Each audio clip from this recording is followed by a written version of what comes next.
Today I'm just going to go through my approach to Quinte hard water eyes, how I do it, my program. I'm not going to teach you guys how to fish, how to catch fish. I'm just going to go through what I do to ensure that my clients are happy and catch us more fish. Anyway, I might as well just actually start out by telling you guys how I became familiar with this club. A gentleman here, Roy, him and I met on the ice last year. It was my first day on the ice with my Polaris Sportsman 500, first day I had it. And I was trying to get my auger started, Jiffy auger, don't buy one by Strike Master. Went to pull the cord, and the cord ripped. So I seen two gentlemen across in long reach, and I'm like, oh, they got a power auger, I can go over there. So hop on my new four-wheeler, zip over, hit the brakes, four-wheeler slides, front end goes right through. It's sitting there like that. I jump off, my leg goes through, and I'm sitting there going, holy yeah, pardon your language. What the hell am I going to do? It's my first day with my brand new four-wheeler. This gentleman enough and a couple other guys were there to help me. Yeah, help me pull me out, winch me out, and probably saved me 15 grand in a four-wheeler. So thank you. Sounds like a free trip to me. They already gave me enough information for tomorrow. Yeah, I was behind enough now. Were you the guy that was running and saying, give me the Yeah, I said, all right, so moving right along. So just a little bit about me. I've been fishing walleye for 26 years, taking it up pretty seriously over the last 4, and over the last year and a half to 2 years, been fishing full time. If you want to make $1 million in fishing, start with $2 million because it's never going to pay your bills. I'm the founder of G2 Angling Specialists. It's a guide service that operates out of the Bay of Quinte. This year we've expanded into Detroit River, Lake Erie, and doing some Ottawa Valley stuff. So hopefully that will certainly help pay the bills a little bit more than it does. I fish competitively on 2 tournament circuits, the NOWT, which is the Northern Ontario Walleye Trail. The closest tournament for them is out of Sudbury. Payouts are great. Fields are full fields, $150 to get in, $15,000 payouts. Maybe something you guys want to look into. And MWC Eastern Division, which is Lake Erie, Detroit River stuff. And just wanted to make mention your Detroit River trip that you guys are having in April. If I'm not mistaken, there may be an MWC event that week. So you may want to look into it. I do a little bit of writing for Walleye Central. That just helps create exposure for me and my sponsors and hopefully gets me a paycheck. I've appeared on several nationally aired television shows, Canadian Sport Fishing, shot a few shows with them, Fishing 411 with Mark Romanak, and most recently shot a ice fishing show with Bob Zumi. Today's presentation will pretty much revolve around the program that I ran for the Real Fishing Shoot. So, now this is my program that I typically go over. I'm going to share it with you. It's what I do when I take my clients out and how I prepare for a trip. You guys may take some of it out, put it into your program, or just, enjoy it. Location I'll go through presentation, tactics and techniques, and then putting it all together. So I'll be short and sweet, and if you guys have any questions on anything, just stop me and ask me. It's really informal. I have no problem answering. So first and foremost is location and preparation. My preparation for any outing begins well in advance of me going actually out on the ice. For me, I use the Navionics iPhone app. There's something called a nav planner that Navionics provides to you as well on your home PC. It's available for download for $10, and it allows me, in the comfort of my own home, to sit and plan my outing on the day of or the day before. First and foremost, for my planning, I understand the seasonal movements of fish. So right here is an area called Green Point, which is in Long Reach. You're familiar with that, aren't you, Roy? Yes. The area that I chose here on the evening before for planning my trip for the following day is a deep pool here. It's a holding pool. I have the Napanee River off to the right, Belleville's this way. So this area here is a great transitional point for the walleye that are migrating down the bay and either heading into the Napanee River or going over to Belleville to the Trent, Morin, Salmon River. Along with the planning that I do on my Navionics iPhone app, call local, speak to local fishermen, local tackle shops, message boards, whatever else. Anybody have any questions on that? Navionics iPhone app, guys, I highly encourage all of you to get it. If any of you have a smartphone or Droid phone, like I said, it's $10. It really helps kill time when you're bored, and you can also understand the body of water prior to going out and fishing it. So getting into my on-ice setup, when I get out for the following day, I refer to the initial map that I had drawn on my iPhone. I have a little machine here that I call the Feistmobile. You guys have a look at that there. It's a Strike Master glide light that I've equipped with a Lowrance HDS 10 on it. Now what that allows me to do is get a full picture of GPS on the screen so I can do precise hut placement. I use the fishing chip. Are you guys familiar with the fishing chip? Yeah? So it's a chip that Navionics has come out with that gives you 1 foot contour breaks on any given area. So if you want to fish a gradual flat, you can fish a gradual flat and look at the chip and it'll allow you to do that, or you can fish a hard break. So this area here is on the Navionics iPhone app. This one here is the fishing chip. Now you guys can obviously see the difference in the mapping, right? So what I've done here is use this as my general platform, cranked up my HDS 10 with the fishing chip, and been able to pull up a precise location where I can strategically place my huts on a gradual break, knowing that the fish come in and come out on a gradual break and not off a sharp break on the green point there. So drilling holes and hut placement is obviously key. All of my holes that I drill prior to are drilled early in the morning. Sorry, excuse me for a sec. Yeah, so the holes that I drill are drilled in the morning here. I always start on a gradual break, so in the 24, 25 foot range, and they're drilled out and they're drilled in. So what that does is during, when fish, sorry, excuse me for a second, a little dry here.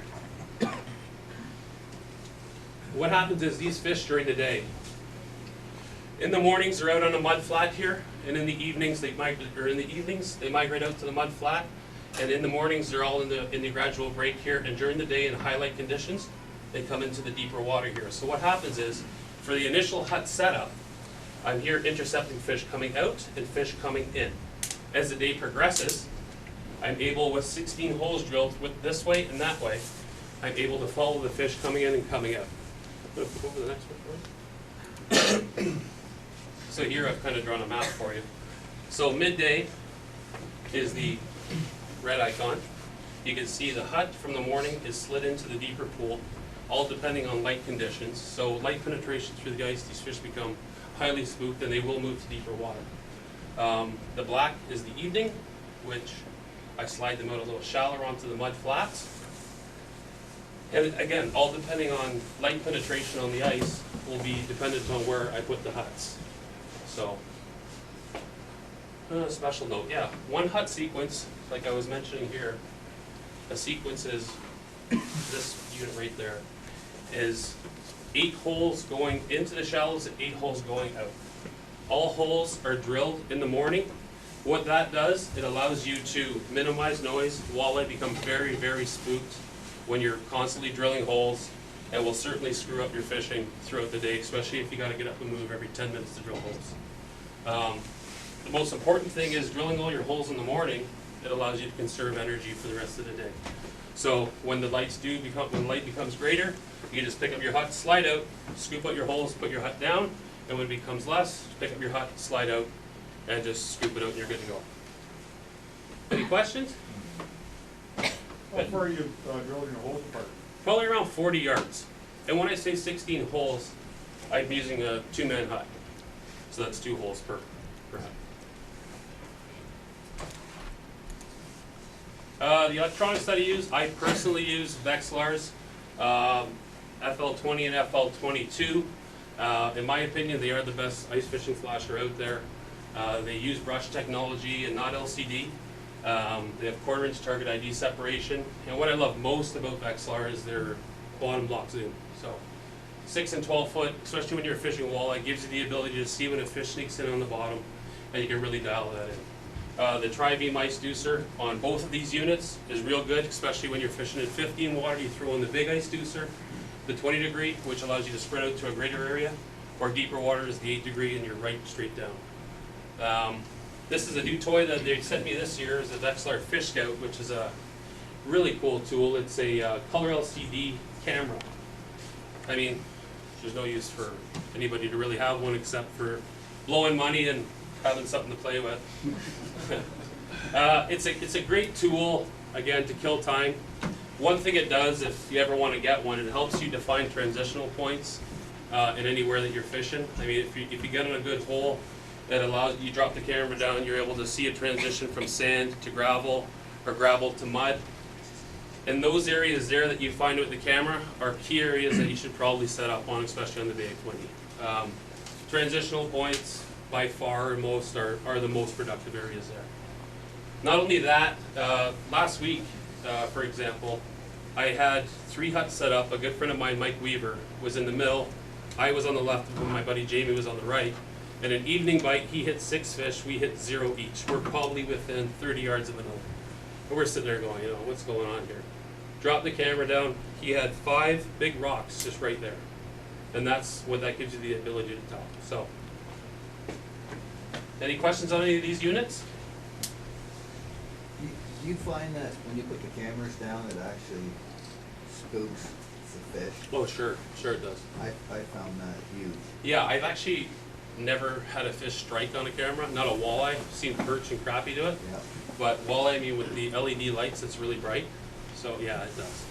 But it allows you to understand the bottom composition, like I said, the transitional points, and the general area that you're fishing and what makes up that area, which is pretty important.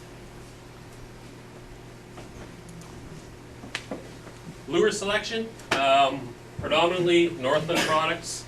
A lot of jigging spoons. That's pretty much all we use unless the bite's really hot or the bite's really slow. Our two top producing baits that would probably make up for 80% of our fish are the Northland Macho Minnow in 3/8 ounce and the Glow Perch and the Buckshot.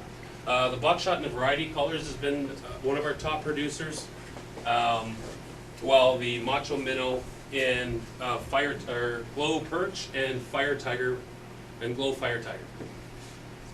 This is relatively new to the Canadian market. I was able to field test them last year. That's called the Northland Fish Fry Minnow.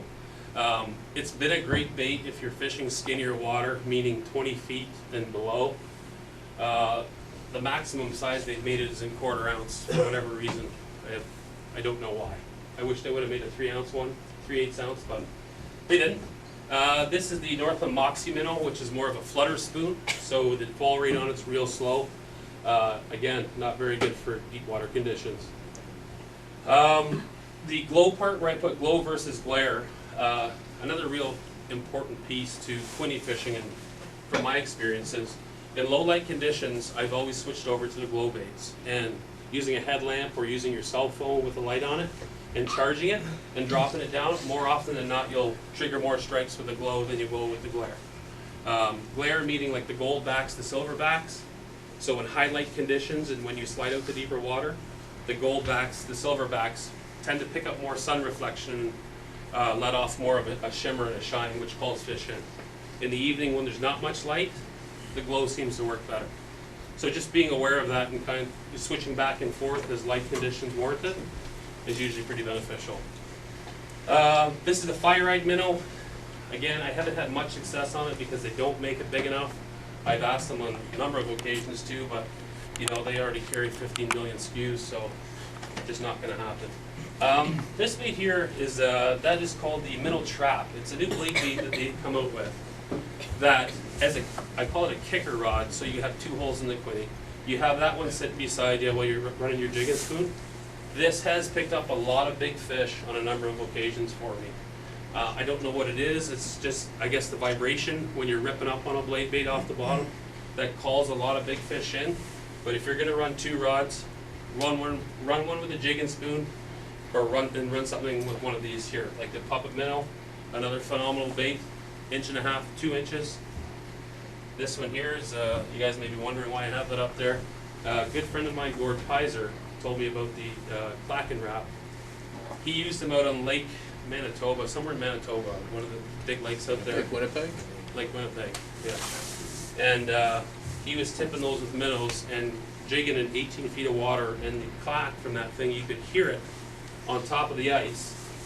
And he didn't catch one fish under 10 pounds out of like 30 or something like that. I tried it out, I think it's a week and a half ago, and it works. It works real good.